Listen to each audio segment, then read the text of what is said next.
လူစာအုပ်ဖတ်ပါလူစာအုပ်ဆိုတာကိုယ့်အိမ်မှာရှိတဲ့အဖေ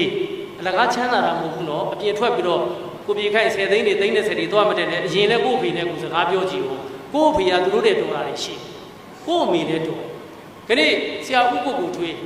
တော်ဝင်စင်နာကြီးထူထောင်တယ်ဦးကိုထွေးဆရာဘယ်သူလုံးသိလားသူ့အမေကျောင်းကိုမတက်ခဲ့ရ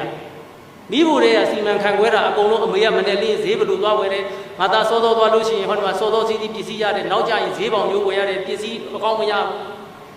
သားတွေကျောင်းသွားမယ်ဆိုပြောတာကျောင်းဘူးသွားမယ်ဟာဒါဈေးသွားမယ်ဟာအမေရဲ့စီမံခန့်ခွဲမှုကိုကျွန်တော်မိဖို့တွေကရှိခဲ့တာ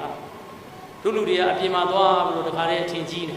ကိုယ့်အိမ်မှာကိုယ့်ပတ်ဝန်းကျင်မှာကိုယ့်ရက်ွယ်ထဲမှာအဲ့ဒီလူစီကိုတင်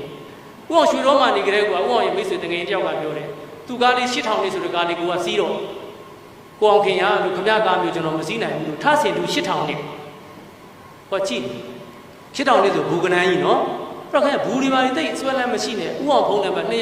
200-290ခုမှပေါင်းကြည့်တယ်73ကနန်းဖြစ်နေနော်200-270သူလို့နောက်ကားတွေလိုက်ကြည့်တယ်73နေကြီး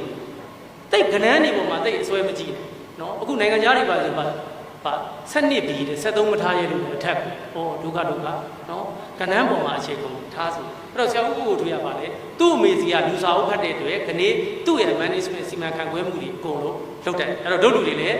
လူစာအုပ်ဖတ်တတ်ပါ